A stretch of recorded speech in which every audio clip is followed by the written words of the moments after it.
thank you, Linda, for agreeing to speak with me. My pleasure. I would like to understand some of your feelings and and the feelings of your loved ones when you were first diagnosed with cancer.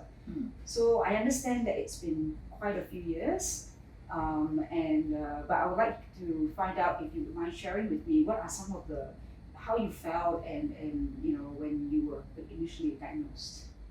Well, that was 13 years ago when I was first diagnosed with breast cancer.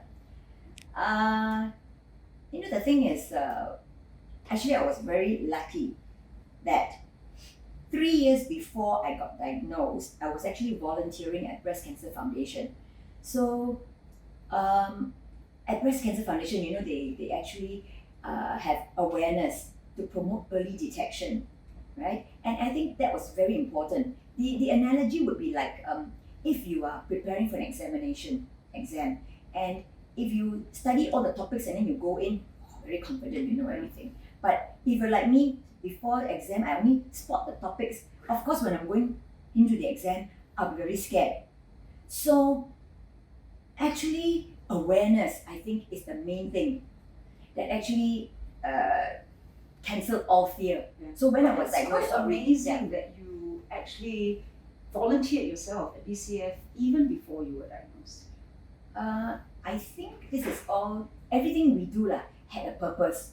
So there was a purpose for me to have breast cancer, because I think with my type of character, I could tell people, hey, having cancer is not the end of the world. Look at me, okay? But anyway, And you look amazing. Thank you. So going back to the day that the doctor told me about my diagnosis, so actually I took it quite cool. But it was my mother who was sitting next to me.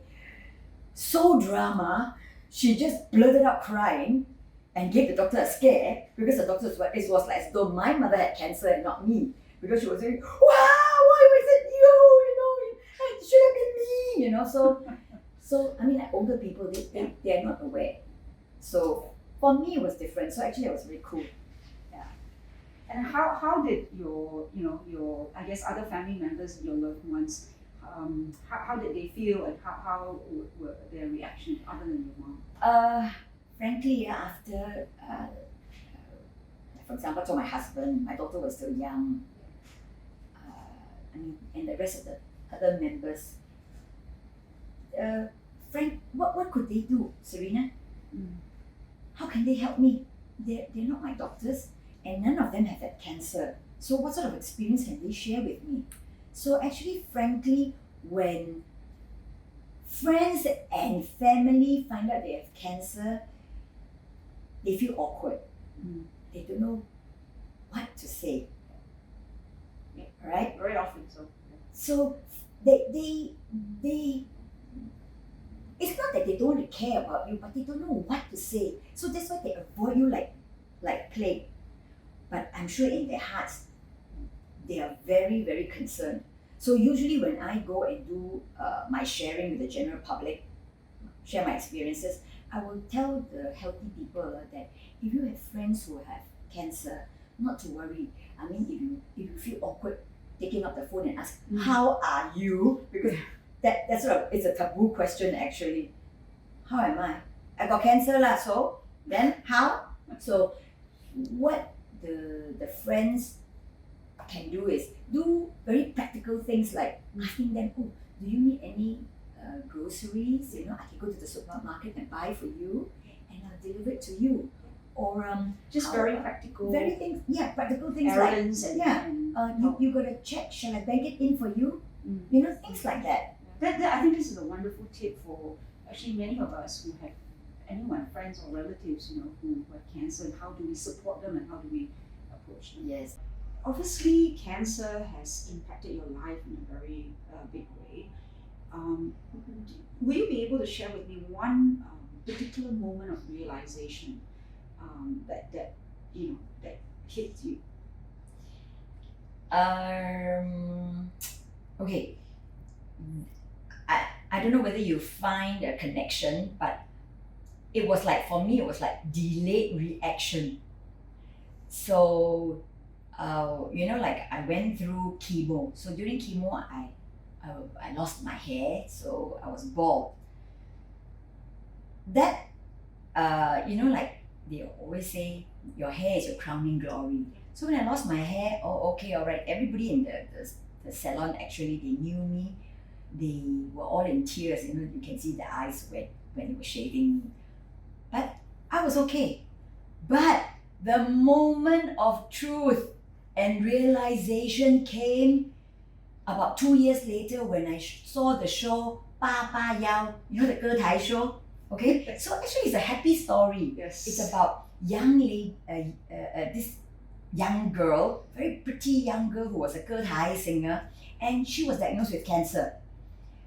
So that particular moment when they put her on a pedestal, okay, and they turned her when she had long hair, and when they turned her around and she was like her hair dropping and falling, then I tell you, just out of the blues, I just cried non-stop, because then I realized, oh, so this was actually what You went happened. through. Yes, what I went through, because you could see like the hair, she had hair here, but she was bald here, and then hair, and then bald, so patches, and wow, it was so heart-wrenching to see that moment, and it was, I tell you, for me, then I realized maybe this is what people who have no awareness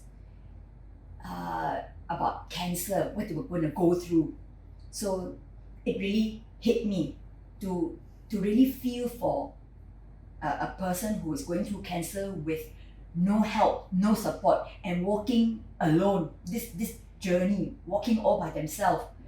Yeah, really. So felt for them. actually, you ended up, crying at that moment of realization hit you, but it was more for other people and not so much. I guess you could see yourself as a reflection. Yes. But then your You see, feelings were you more saw all about. the goosebumps all coming up. Yeah, it was It like was for that person. Yeah. Not so much for me because I'd already gone through. So then, like 2-3 years down the road, then I realized after seeing that show, then, oh, this is what real. This is really reality. This is actually what I would have gone through if I didn't have any Support. Yeah, And and awareness, Yeah, no and support, friends no awareness. around That's you. right. Yeah. Well, I guess you have your treatment was rather you spent about 8 or 9 months Yes, that's right. undergoing treatment, Yeah. and you had chemotherapy, you've had radiation therapy, you've had surgery, That's and right. then you were on Hormonal therapy therapy as well. as well. Yes. And throughout this period of time, what would you say really kept your spirits going, and what is the kind of support that you felt best I guess suited you, because everyone It's requires different yes, support. yes. I feel that going through times like that, because like going through chemo is the hardest part about the treatment for me. Actually, was the chemotherapy. The feelings that I get emotionally and physically, and I think it's not a good time to be by yourself, because a lot of people, I think, will go into depression. If they didn't have Yes, very support. naturally, yeah. Because I mean, like you say, different strokes for different people. Some people may want to be alone, but I think going through such trying times, best to be surrounded by people, And so, what kept my spirits high, I tell you, was doing the thing that I love best, which was playing mahjong. It really helps. One, because you can't play by yourself. Yes, You need friends. Yeah, you're Alright, always or surrounded family. by at least 3 other people. That's right. And it's not just for 1 hour, it's like a few hours. That's So, and time just flies. And before you know it, 9 months of treatment had gone by. So, support from family and friends is very important. And I understand that throughout this period of time, you did not stop volunteering, and you were still actively encouraging other people as part of doing your voluntary work in terms of Look Good Feel Better, BCF, and actively contributing back. Yes, because I find that what I went through, the support that like Breast Cancer Foundation had given me, I went through it, and I think it was it's quite easy, plain sailing. So I think it's payback time. So that's why when And I felt more meaningful because I actually am a patient, and to give counseling and to give help to tell these people that they are not alone, tell these sisters they are not alone. I will walk through the journey with you. Actually, it's very important, and it's not just a say only. They when they actually go and do it, like our look good feel better makeup course. Years down the road, I bump into survivors who initially never make up, and now you see them on the streets who are then very nicely made up, and you look at them and say, "Wow, good, huh?" You say, "Yeah, I like it." It's not heavy makeup. It's just like ABC. You just a little bit of blusher, eyebrows and lipstick. Yeah, and I think because like what the program name, look and feel better. Yeah. And I think the whole image of how a person feels, especially when she undergoes treatment and suffers the side effects. That's right. Yeah, and it's the how they feel about confidence. themselves. Yeah, that's right. It's the added confidence, and confidence is is I think it's the essence. Walking down the street with confidence is very important. Yeah. Well, as we celebrate survivors like yourself who has gone through a lot and actually triumphed over cancer, right. Are there anything that you would like to share with other survivors and patients who are currently going through the journey right now? I think nowadays, I don't take things so seriously, right? Because for me now, every morning when I wake up, it's like a bonus. And frankly, Serena, I mean 13 years in remission, but I still have this time bomb inside. So you never know what's going to happen. So why not just enjoy life to the fullest and do things which you enjoy the most? Okay. So for example, now exercise. Yeah. Okay. I've actually didn't exercise before. I mean, I do PE in school. I mean, that's all. But after that, I never exercised. But the last 13 years, exercise, I have not left exercise out of my daily life. So living through life every day happier is so much easier, better than being sad. Yeah, life good is much easier. So that's why I say seize the moment, live life to the fullest.